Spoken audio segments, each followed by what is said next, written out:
Get ready.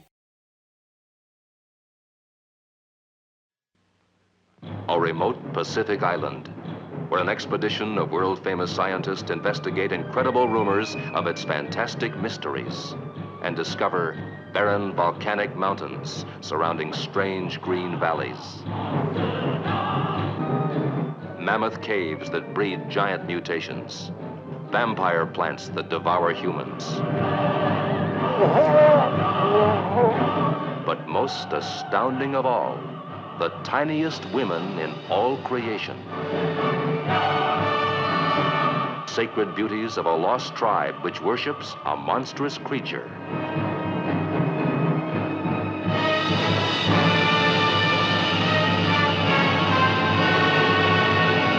What is the secret of Mothra? What is the bizarre spell that awakens Mothra as these doll-sized girls call to the super god from captivity?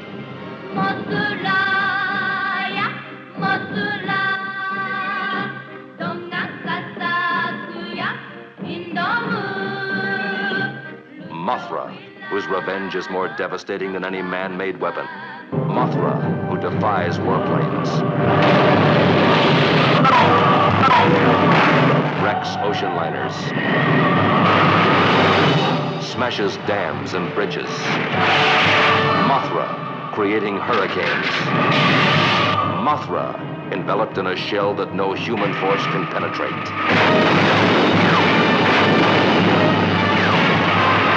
Mothra, indestructible, all-powerful, indescribable. What kind of creature is this god monster, Mothra?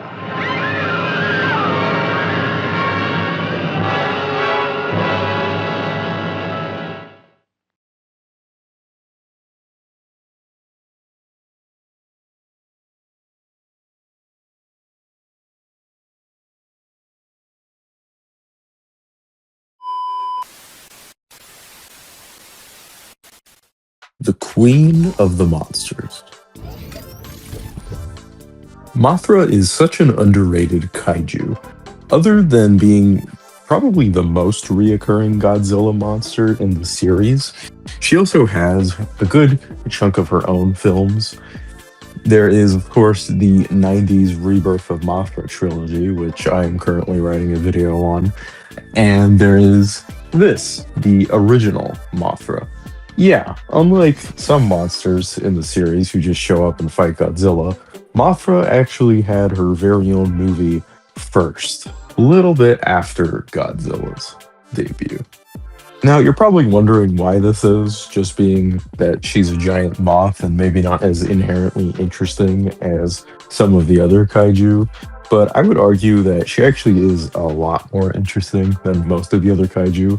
That's because she actually has some sort of lore and story to her. Unlike, I don't know, something like Gabara or Gigan or Megalon, who just kind of show up and are just a problem to deal with, or the aliens created, or humans, or whatever. Mothra, on the other hand, has a whole backstory with Infant Island and the twins, and she even has her own song. It's sort of like a restaurant versus fast food. You can go to a fast food restaurant and just get your regular meal that you expect right there in a matter of seconds. Whereas a restaurant, you actually sit down, you look at the menu, you might even eat some bread, perhaps. But I digress.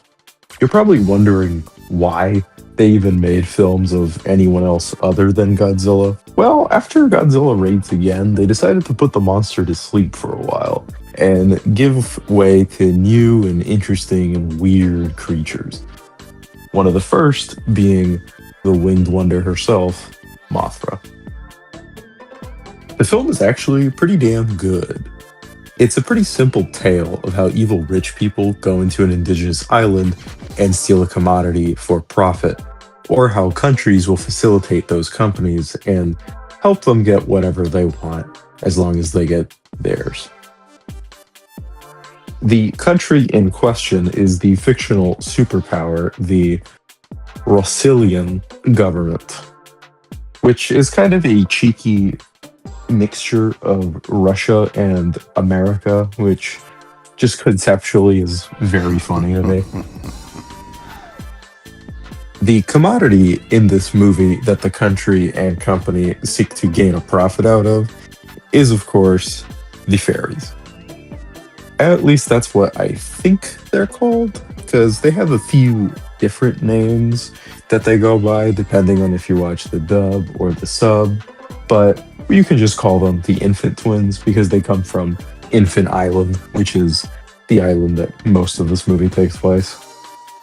They're actually in real life played by the musical duo, the Peanuts, which were a pretty famous duo at the time and are, funnily enough, one of the only reasons why Ifukube, who does most of the scores for these Showa Godzilla films, did not do the score for this film because he felt he couldn't write anything substantial enough for the Peanuts. However, Kaseki does a great job in his place, giving us a lot of memorable songs like the aforementioned Mothra theme song, which I'm sure you've heard in some way or another. It's pretty iconic on its own, maybe even more so than the monster or the movie. These fairies, or Shobijin, which means little beauties, as the sub calls them, have more than just singing abilities, as they also have some telepathy and have some sort of connection to Mothra, the beast that sleeps within Infant Island in a giant egg. Well, the inhabitants of Infant Island, other than the Shobijin, of course, who are Japanese actors in maybe a little too dark makeup.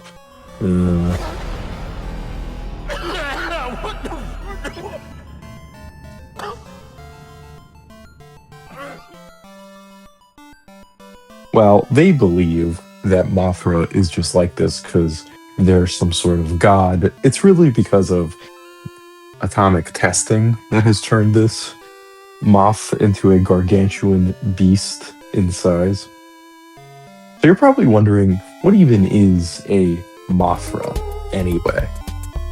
Well, the name, for starters, comes from moth. Yeah, that makes sense.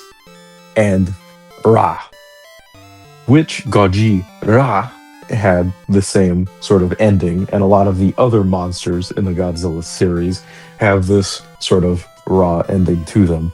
Ebura, Gabura, Gigan.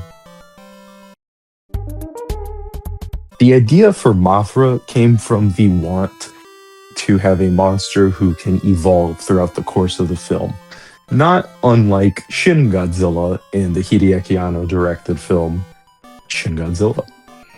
Ishiro Honda, the director of this film, as well as the first Godzilla film and many, many, many, many other movies, stated that he wanted this film to feel something akin to a Disney movie with a more fantastical creature and, you know, the infant twins and an island and mystery. So this is Honda's idea of a kid's Disney movie. Interesting.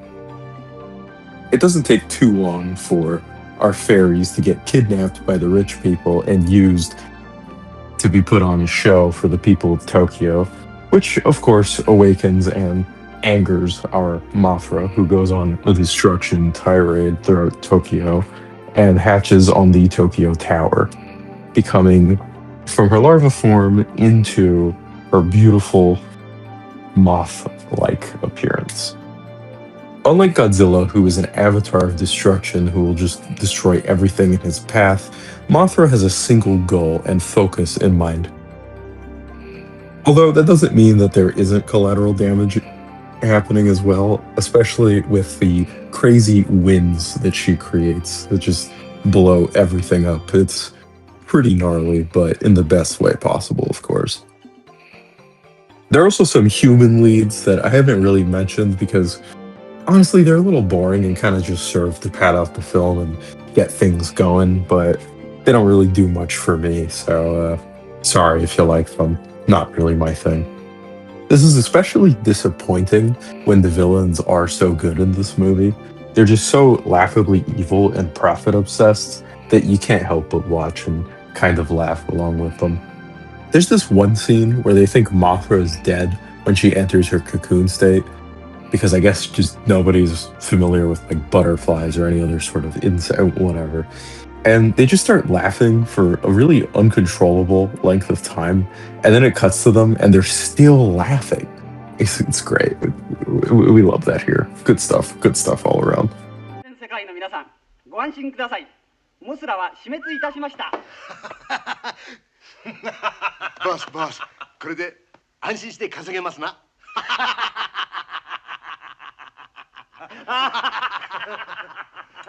Thanks, boss.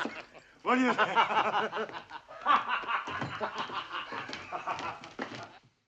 What I like about Mothra is that she's something of a morally gray kaiju, whereas Godzilla is either the good guy or the bad guy. Mothra is more so on the side of nature itself and doesn't really care how many humans it has to kill to save what it needs to save. As good as the movie is, I do have to wonder how this would have looked like if it had any of the aspects in its original script, which I definitely have to hunt down someday. But from what I have read, it has things like Christian-like overtones with a whole religion that the people of Infant Island believe that, to me, kind of sounds like an Egyptian myth with suicides and cutting yourselves into pieces, and it's a bit much. There was also some very deliberate political themes in the film, where it was supposed to parallel a security treaty being ratified between Japan and the USA. There was also a moral about being nicer to smaller people, which, I mean, I suppose is a good thing, but I think that would be a little confused in this whole giant monster mayhem. Well, I do think it's probably for the best that the movie didn't have all these things in it. I really am curious to see what that movie would have looked like, or how far they would have been allowed to go with that. There is also the alternate ending, which I guess is lost media.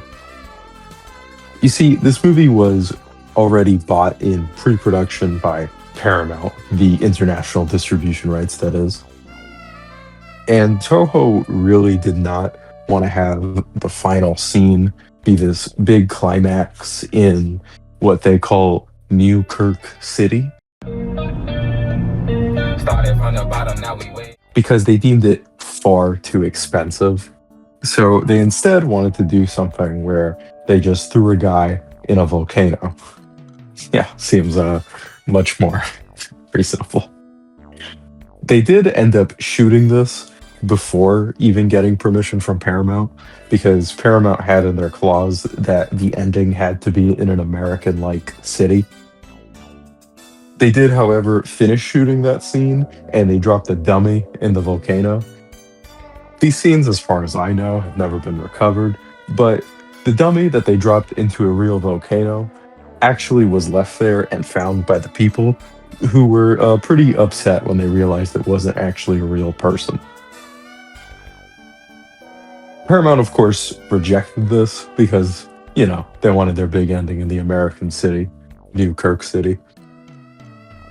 So it's just a kind of interesting piece of film history and lost media history. I do hope one day it turns up, because I would love to see just what the hell this volcano ending even is.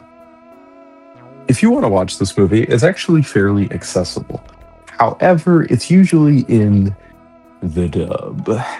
And dubs for these movies are historically terrible and were kind of rush jobs.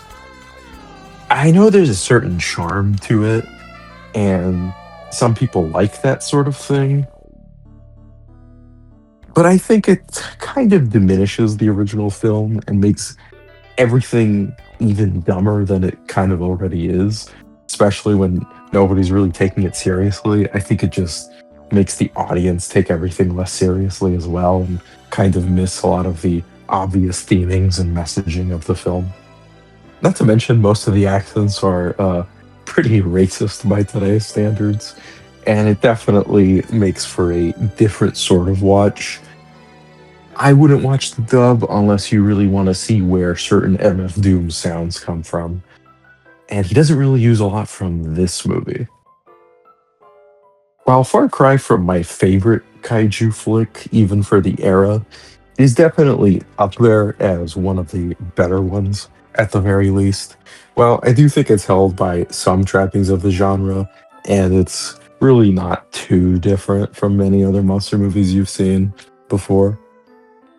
It can be genuinely great to look at, though, and like just shot wise, and the effects are really well done. Subaraya, who of course worked on all the Godzilla movies until he died, and Ultraman, gives it his A game here, and he creates a new type of monster that is rarely seen in this space and definitely a lot harder to do considering the fact it has to fly, which is, again, pretty rare for a kaiju. Mothra is a one-of-a-kind monster that we all love. It's been around for so long with little to no change for a good reason. It's simple, but it works. Her scream is also just one of the best. Like, to just hear that thing, it's amazing. I also love that it shoots out webs instead of a beam like everything else seems to in the Godzilla universe. Points for originality. This one actually doesn't end with Mothra dying, which is kind of a recurring joke in the Godzilla fan base because most, like 99% of her appearances, she just dies in some way at the end. Even in the ones where she's like cool. It's unfortunate, but it just is true. Instead of burning in the blaze of glory, she instead finishes her task and flaps away into the sunset to a much deserved reprieve.